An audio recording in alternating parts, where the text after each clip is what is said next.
Boa. Eu vou orar então para a gente começar.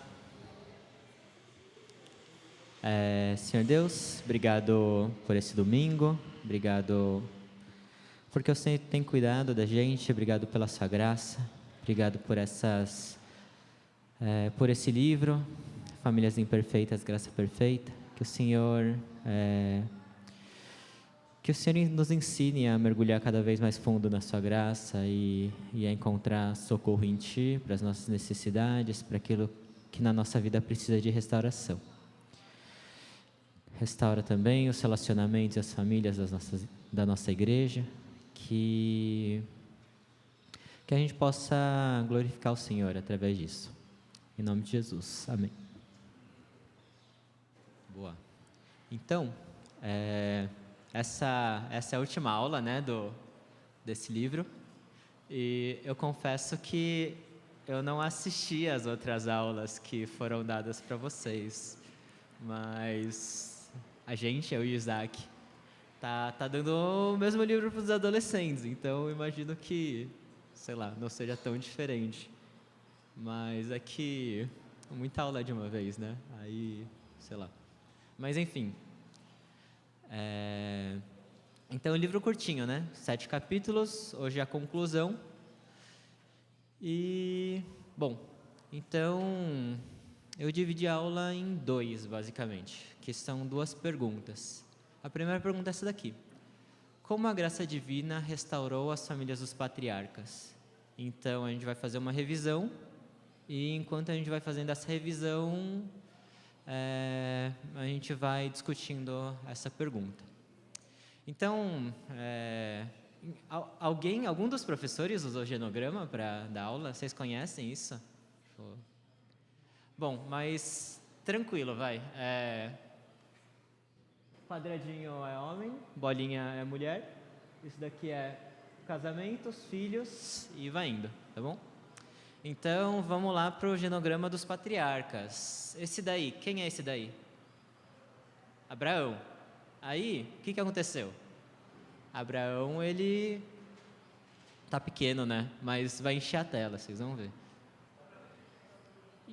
Quem é essa daí? Sara, boa. Até aí, tipo, beleza, deu tudo certo. E parece uma família igual às nossas. Mas aí começa a confusão, né? Porque, e aí, quem é essa? Agar. E aí já começa meio esquisito, né? Ismael, Isaac, tipo, e aí? E como Deus restaurou essa família de Abraão, Sara, Agar, Ismael, Isaac? Como Deus restaurou?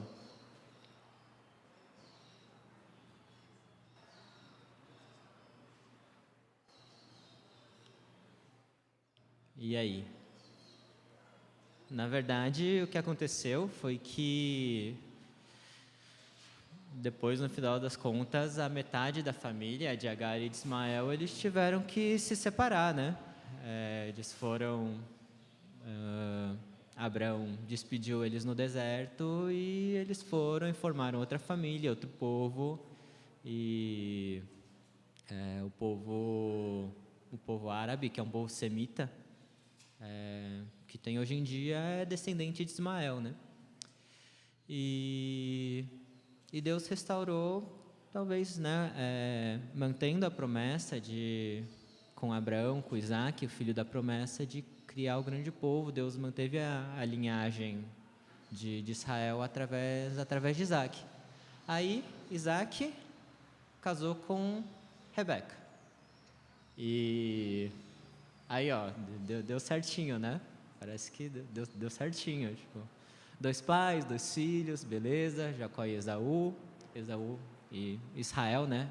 Eu sei, como eu coloquei Abraão, que é o nome mudado, Sara, que é o nome mudado, achei que valia a pena colocar Israel, que, né, era Jacó, virou Israel. Mas aí teve umas desavenças dessa família também, né? Então, porque Israel sempre, desde pequeno, queria muita bênção, era um cara meio pilantra, aí criou duas facções, né? A de Isaac e Esaú, e a de Jacó e Rebeca. Aí teve o episódio de ter enganado o pai para conseguir a bênção, a primogenitura. E aí, como que Deus restaurou essa família?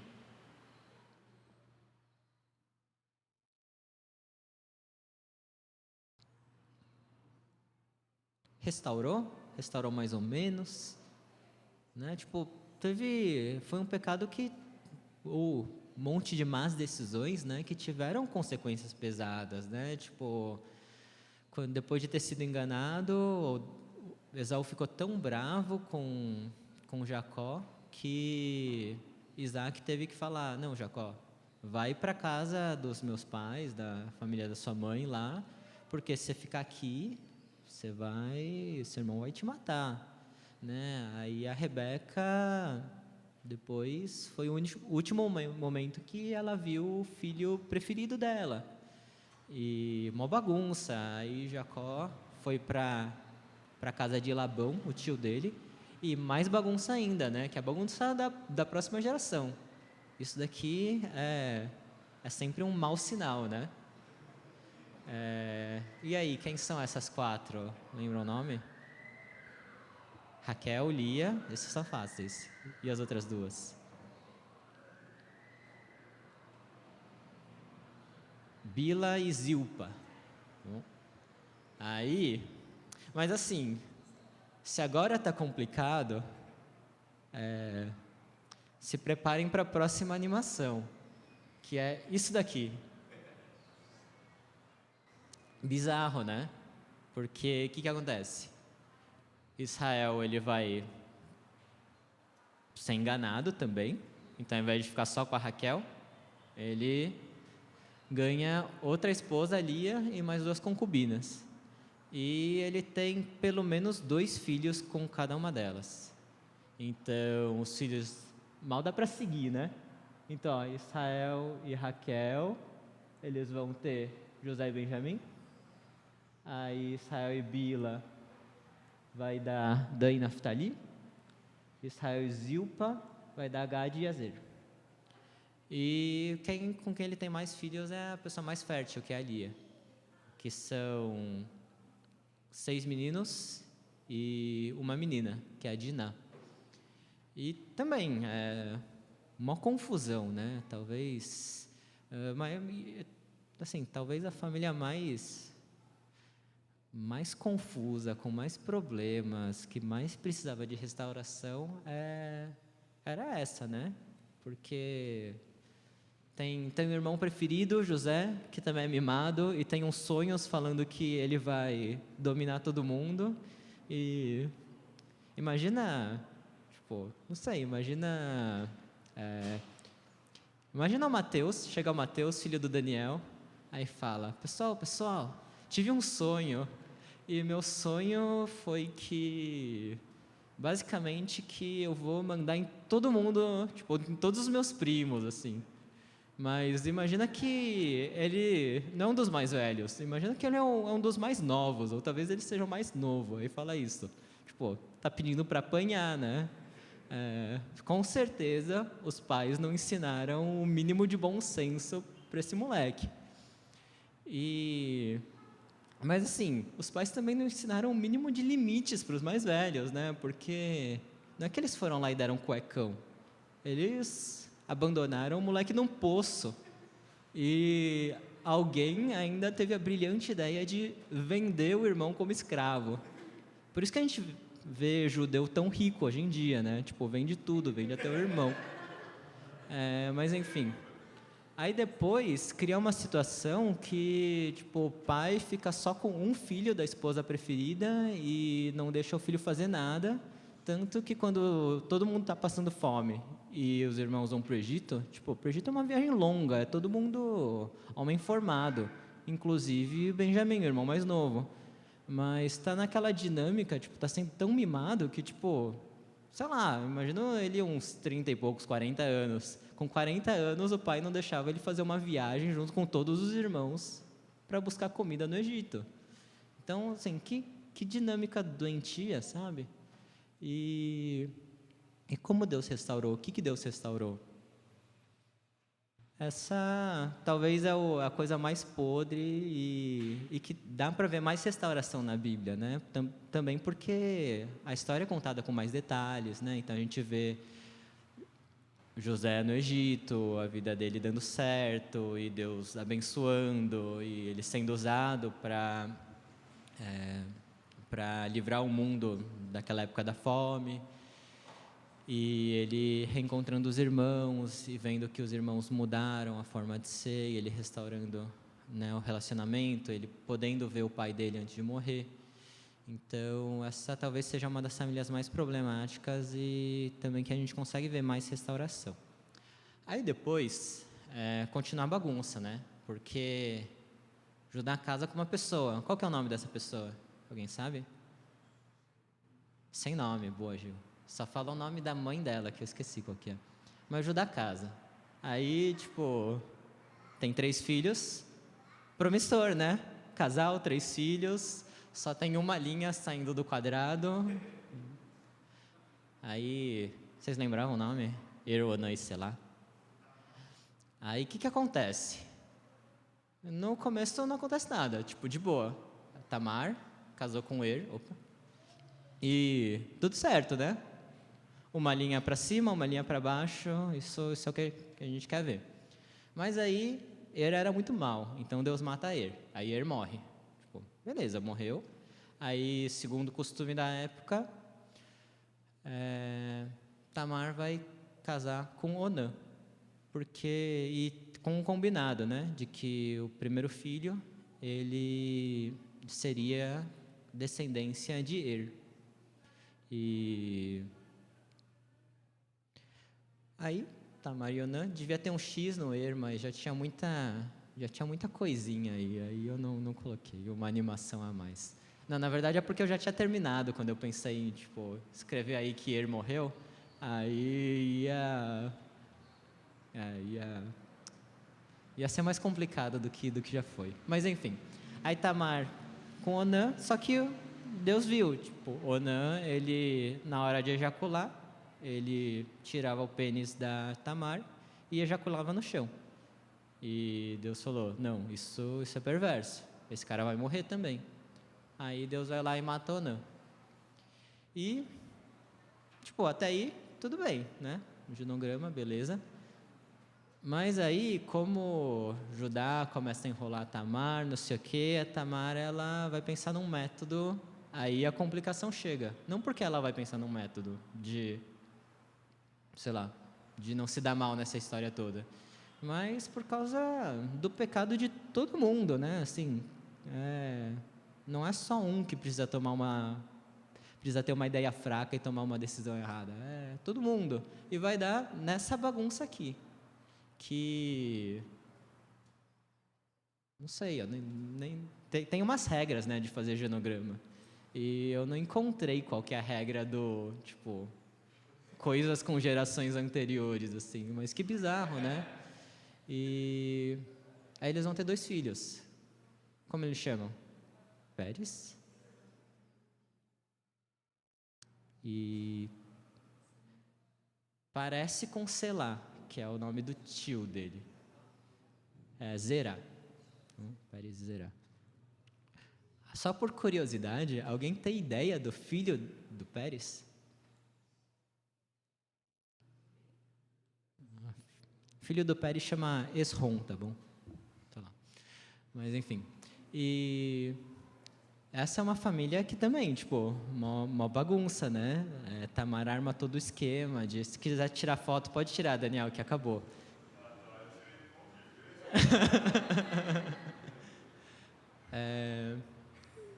Né? E como Deus restaura essa família?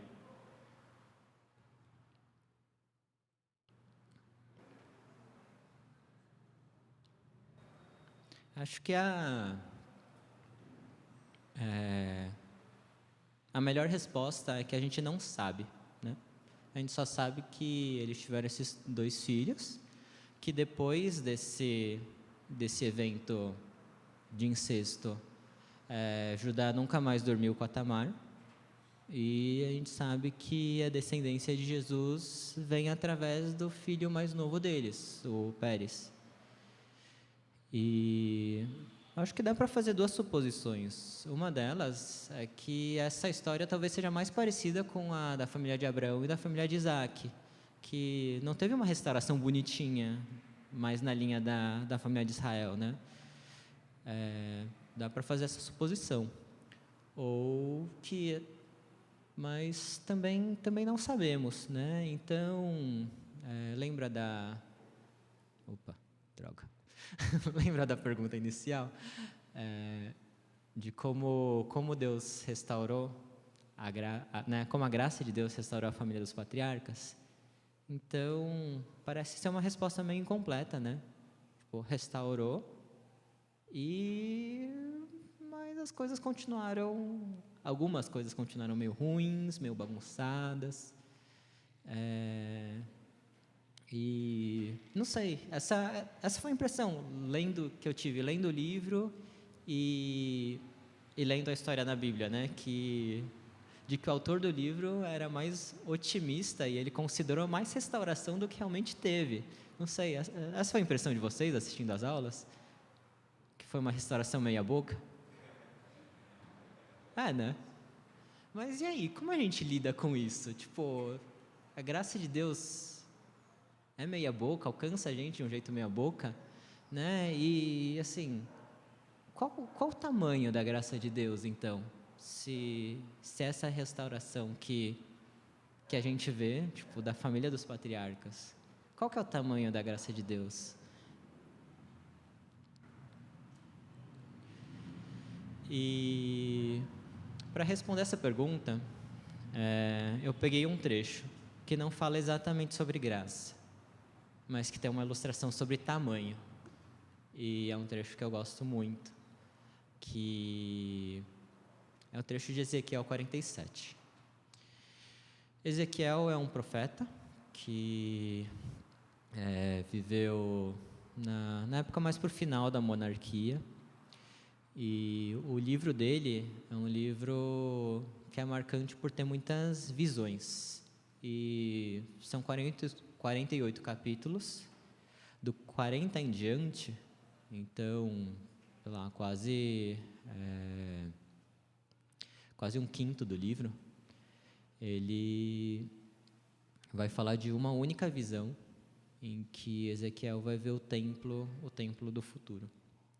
E em um dos momentos, ele vai ver a glória de Deus que tinha ido para longe do templo no começo do livro, ela voltando. E essa é uma visão que ele tem, que eu vou ler para vocês e vai ficar mais claro, porque aqui é uma visão sobre tamanho. Ezequiel fala assim: o homem, que talvez seja um anjo, um mensageiro, o homem levou-me de volta à entrada do templo, e vi água saindo de debaixo da soleira do templo e indo para o leste, pois o templo estava voltado para o oriente. A água descia de debaixo do lado sul do templo ao sul do altar. Então ele me levou para fora, para a porta norte, e conduziu-me pelo lado de fora até a porta externa que dá para o leste, e a água fluía do lado sul. O homem foi para o lado leste com uma linha de medir na mão. Enquanto ia, mediu 500 metros e levou-me pela água, que batia no tornozelo. Ele mediu mais 500 metros e levou-me pela água, que chegava ao joelho.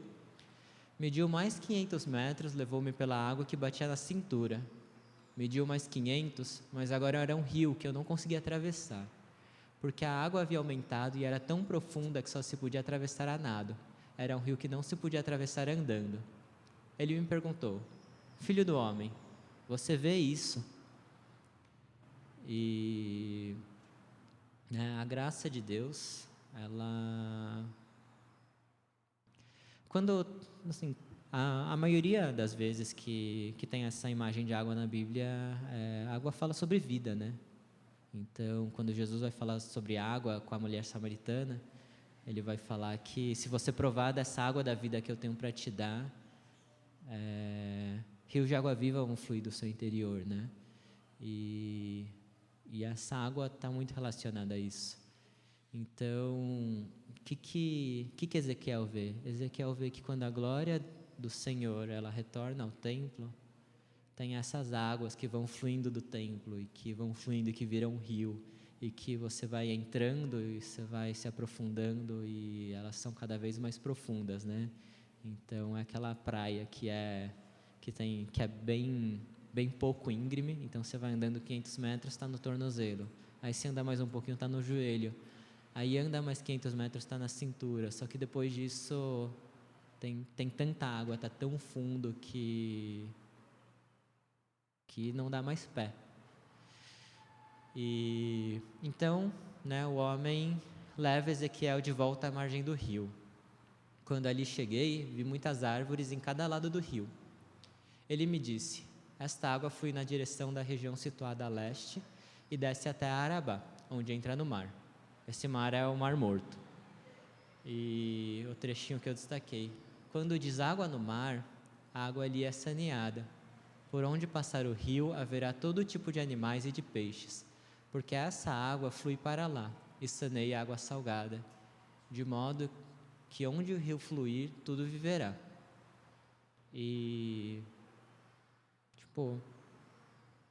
né, do que a gente está chamando isso nesse livro? A gente está chamando isso de famílias imperfeitas, graça perfeita, né? Por onde esse rio passar, vai ter saúde, né? Então, o lugar onde era o Mar Morto, onde tinha uma concentração de sal gigante e só os micro-organismos mais resistentes conseguem viver lá, esse é o lugar que vai ter todo tipo de animais e de peixes. E esse é o tamanho da graça de Deus. A graça de Deus é esse rio que é cada vez mais fundo e que, quando a gente vai conhecendo e vai entrando, se torna algo que a forma de se conhecer é mergulhando no rio. Mas e aí? Tem um descompasso maior ainda, então, né? Porque tem essas famílias que foram restauradas de um jeito bem mal menos, e esse rio. E aí? O que aconteceu? Né? Eles não tiveram acesso à graça toda. Eles, sei lá, a graça não foi boa o suficiente, eles não se arrependeram o suficiente. Como foi isso? E quando eu estava pensando nisso, eu pensei num outro trecho também, que é o trecho de Hebreus 4. Hebreus 4, a partir do 14, ele vai falar da graça num lugar, né? Ele vai falar do trono da graça. Então ele diz assim: portanto, visto que temos um grande sumo sacerdote que adentrou os céus, Jesus, o Filho de Deus, apeguemo-nos com toda a firmeza à fé que professamos, pois não temos um sumo sacerdote que não possa compadecer-se das nossas fraquezas, mas sim alguém que, como nós, passou por todo tipo de tentação, porém sem pecado. Assim, aproximemo-nos do trono da graça com toda a confiança, a fim de recebermos misericórdia e encontrarmos graça que nos ajude no momento da necessidade. Então, será que esse foi o problema dos patriarcas? Será que esse é o problema da nossa vida? A gente não chega no trono da graça, ou a gente chega no trono da graça sem toda a confiança, ou a gente chega e não recebe misericórdia suficiente. O que está acontecendo? E para responder essa pergunta, a gente precisa ir mais fundo no trecho e fazer uma divagação, que é o seguinte: quando um preletor, quando um pastor, quando alguém projeta um texto desses e lê um texto desses, qual que é uma das primeiras perguntas que tem que vir na cabeça de todo mundo? É uma pergunta muito aberta, mas tem a ver com a primeira palavra do texto. Então, que pergunta você se faz? Qual a relação, né? Qual que é o contexto? O que está falando antes? Portanto, né, ele deu alguma coisa, então, portanto, alguma coisa. Então, né, aquela coisa de não tirar o texto do contexto, porque dá para distorcer, tipo, né, tome muito cuidado. Tem um texto que fala, então, não sei o quê, por que não sei o quê, né? O que está acontecendo antes? E o que está acontecendo antes em Hebreus 4? Hebreus 4, ele está falando sobre descanso sabático. Então, ele vai falar sobre descanso, sobre o sábado. Ele vai falar que Deus, ele prometeu lá para os patriarcas que o povo ia descansar. E ele está falando que esse descanso sabático não chegou. E ele vai fazendo essa correlação, né? Tipo, Deus criou o mundo em 7 dias, em 6 dias, descansou no 7º, e esse entrar no descanso é o momento em que a graça vai alcançar todas as coisas. E eu acho que essa é a relação do porquê que a família dos patriarcas foi restaurada, mas não por completo. Porque a gente vê a graça de Deus agindo nas nossas vidas, mas parece que age em alguns lugares e outros não age. Porque a gente não chegou ainda nesse momento de descanso, né? A gente não chegou nesse sábado que vai apontar para a eternidade, que vai apontar para o momento que todas as coisas vão ser restauradas. E Hebreus 4, um pouquinho antes, eu não coloquei no slide, mas ele vai encorajar os leitores, encorajar a gente, que a gente se esforce para entrar nesse sábado, né? Então é isso, a gente vive num mundo onde as coisas ainda são ruins, onde o pecado ainda toca muita coisa, onde de algumas coisas a gente vai obter perdão, mas a gente não vai obter essa restauração completa. Mas mesmo assim, a gente vê coisas que achávamos que não tinham solução, a gente vê coisas sendo restauradas de formas impossíveis. Então, o que eu quero incentivar cada um de nós também é que a gente se esforce para que graça faça mais e mais parte da nossa vida, né? Para que a gente possa se achegar a esse trono da graça. E um outro verso de Hebreus que eu gosto muito, ele vai falar que aquele que se aproxima de Deus, que é necessário que aquele que se aproxima de Deus creia que Deus exista e que Deus recompensa quem os buscam. Então, que a gente tenha essa postura frente a buscar a graça de Deus. Que a gente acredite, que a gente busque acreditando que Deus existe.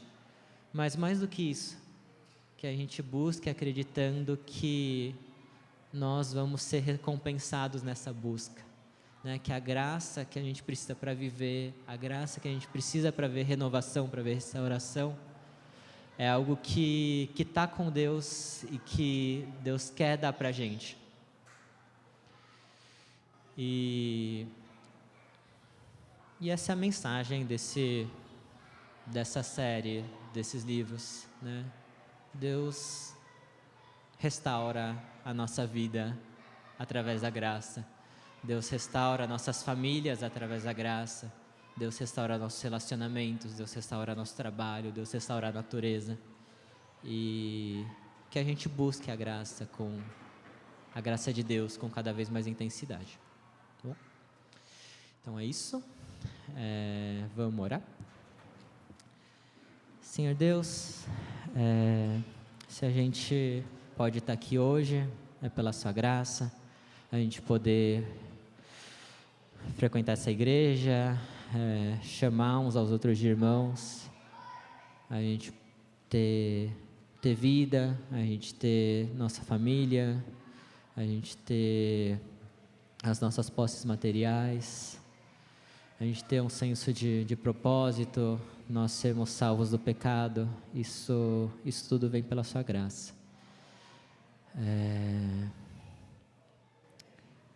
Abre os nossos olhos para que a gente enxergue isso com clareza e nunca acredite que o que a gente tem vem pelo nosso esforço, que a gente tem uma questão de mérito, mas que a gente